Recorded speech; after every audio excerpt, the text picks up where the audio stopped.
How's it going, everybody? RazingHel here, and welcome back to our playthrough of the Fall from Heaven 2 scenarios for Civilization 4. Today, hopefully, we're going to be completing the Radiant Guard scenario specifically. We have a bit of some heat on our tail here. We're going to try to press through. We have a couple of IRAs here that are blocking our path, but we want to try to get to the capital to kill Hyborum. So let's see how that goes. Not sure what I should be used first here. Probably my best unit. So let's try that. 99.8% odds with the Arquebus. 99 with the Ranger. So these units might be out of movement at the moment, but we can simply cast haste here. And we'll be able to move them all once again. Just like that. I think we're just going to skip the turn for the rest of these. So, I think it should be mentioned, sort of, that in the past, I wasn't sure exactly what the events for when I met the conditions of the first part of this scenario were. You might recall in a previous episode, what happened was there was a city up here that I ended up capturing, and that roughly coincided with the same time that I managed to kill 100 infernal units. I was given a couple of options at that point. One of the options was to continue my campaign against the infernal, which I did. The other option was not made quite so clear to me, but basically what it was, after I went back and tried it out, was it allowed me to instead turn against the Mercurians here. The thing about these choices here, I think if you were to play it again, especially if you were playing it on a harder difficulty, the obvious answer is to fight against the Mercurians, because at that point, they probably have a lot less power than the Infernals currently have or will have in the future. Because if I'm not mistaken, the Infernals get additional units every turn from their cities. The Mercurians don't. So basically, regardless of which choice you make, fighting against the Mercurians is probably going to be the easier choice. It's not the choice I made. And I guess you could say that you pay a little bit of a price for choosing to continue the good fight.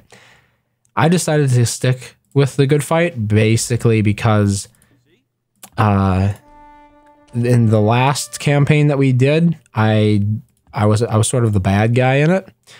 And so I think it makes sense that this campaign we go good. You might recall the Decius campaign. It's been going on for about a year at this point.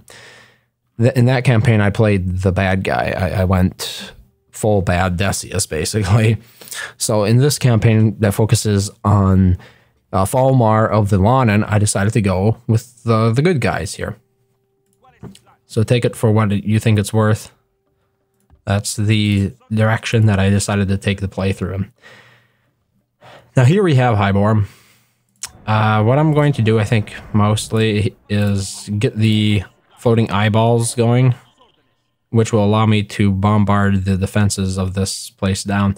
Apparently, my Archmage cannot summon floating eyeballs. Oh, I wasn't supposed to use floating eyeballs.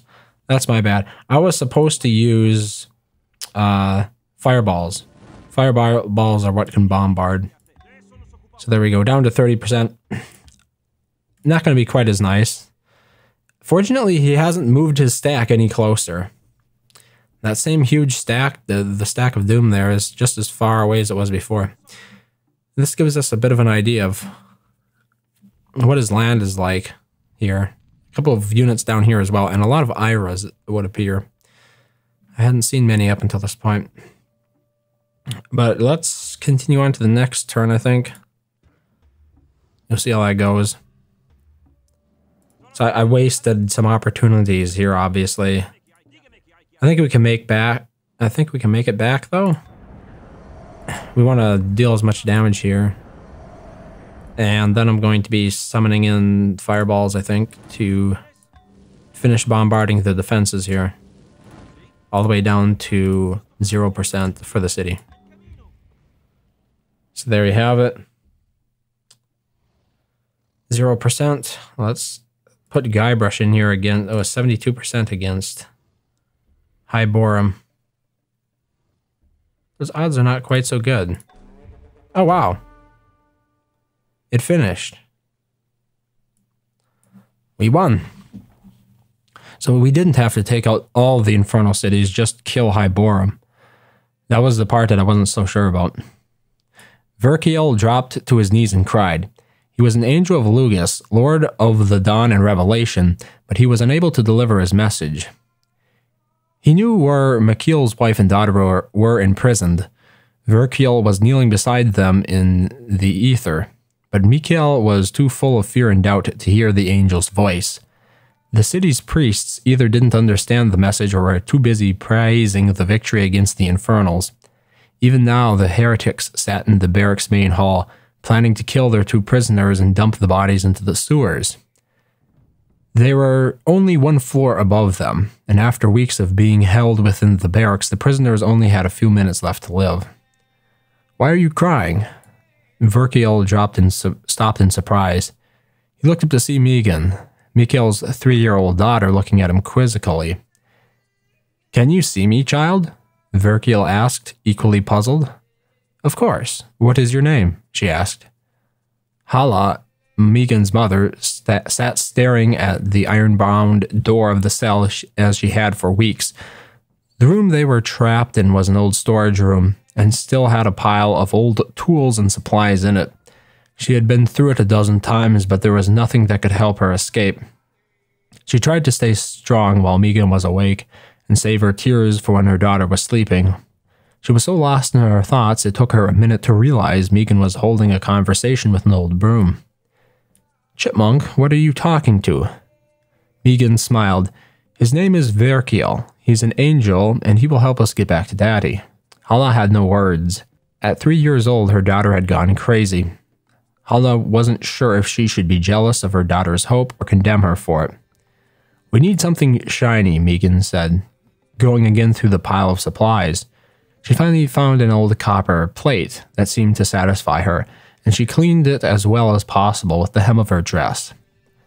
Hala heard the door to the basement open. This time, instead of the single footsteps of somebody bringing them food, she heard a group coming down the stairs.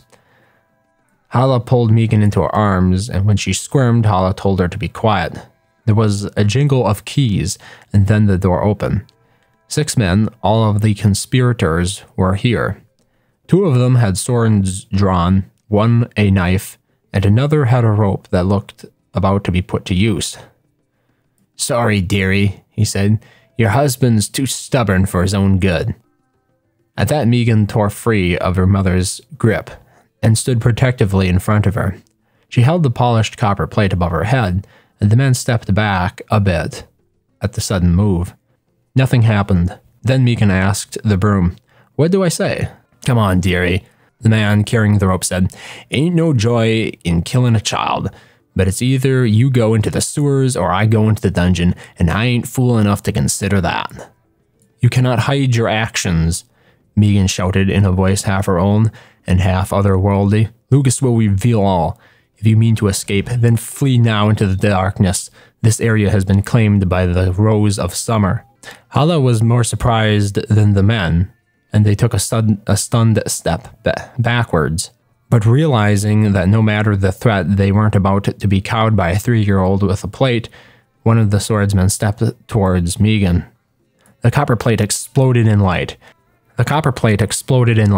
It was as if Megan held the sun itself above her head.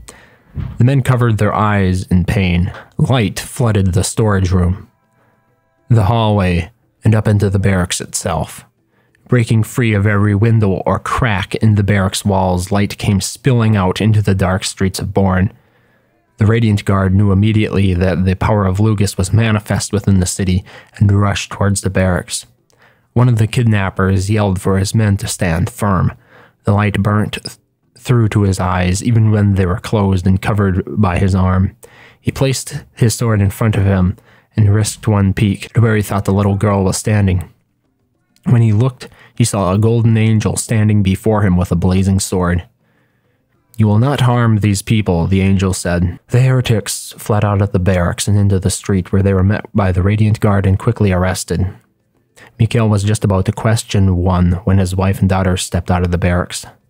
If there is any true hope or happiness left in Erebus, it existed there as Kael swept them both up in his arms. It was hours before he let go of either of them. So what's a bit interesting to me about this ending here is that it really doesn't cover anything about Falamar himself. It's completely absorbed with the story of Kael and his kidnapped wife and child. But I imagine that going forward in the next and last scenario for this campaign, we'll probably be given a bit more backstory on what it is exactly that happened to Falamar himself. This episode was obviously a lot shorter than most, but I hadn't quite expected it to be over with as soon as we killed Highborn. So I guess we'll just briefly run through the Conquest Victory playthrough here to get an idea of what happened. It didn't take very long to complete there. You can see 2 hours and 11 minutes. And we have our infographics. These aren't very relevant to us since, after all, we did not really play a part in it. We didn't have any cities, so apparently I do have a city somewhere. I didn't know that. Apparently, to keep me on this map, I have a city somewhere that was never... Oh, now I see it. I see it. I'll have to take a look at that later. Here we have our score. It's pretty standard. Exit again. Wait one more turn. Let's take a look down here. Right here is our city. I had never even noticed that we had a city. Let's try building something in it once. We can build a scout. Look at that. So apparent... What? Majuro has been killed. The Infernal Civilization has been destroyed. But how did all of them get destroyed? Apparently, everything else got destroyed. Like, the city itself got destroyed here, not just Highborn, but then so did the Mercuryan city. That's a very unusual twist there at the end of it. Oh, apparently we are. Yeah, we didn't get this city until just now. Because, like, now we can do research as well. Like, we didn't have that option before. So we just got that city. That's really unusual.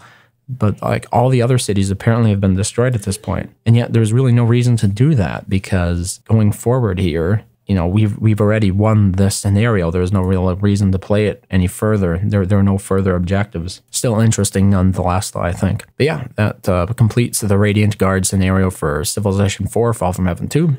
Thank you very much for watching as always, and I hope to see you next time.